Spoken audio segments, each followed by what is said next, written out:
Live from the world's capital markets, here are the financial headlines, brought to you by Kwakol. Hello and welcome to Monday's Daily Financial Review.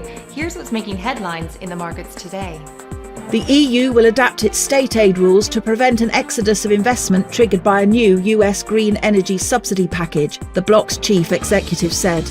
India's foreign exchange reserves during the week that ended on November 25th rose by $2.89 billion to $550.14 billion, the Reserve Bank of India data showed. This is the third consecutive week of rising reserves.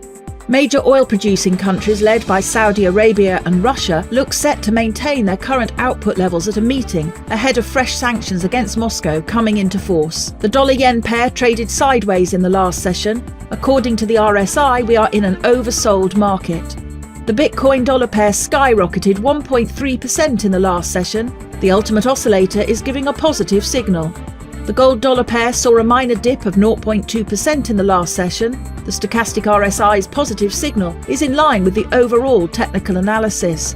The oil-dollar pair fell 1.2% in the last session after gaining as much as 1% during the session. The ultimate oscillator is giving a negative signal. The US ISM Services PMI will be released at 1500 hours GMT. The US factory orders at 1500 hours GMT. The Eurozone's Eurogroup Meeting at 0000 hours GMT. The Eurozone's retail sales will be released at 1000 hours GMT. Japan's overall household spending at 2330 GMT.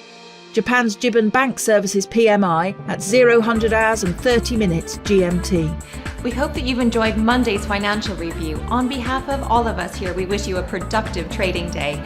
Be sure to join us tomorrow morning for the latest news and events from the financial markets.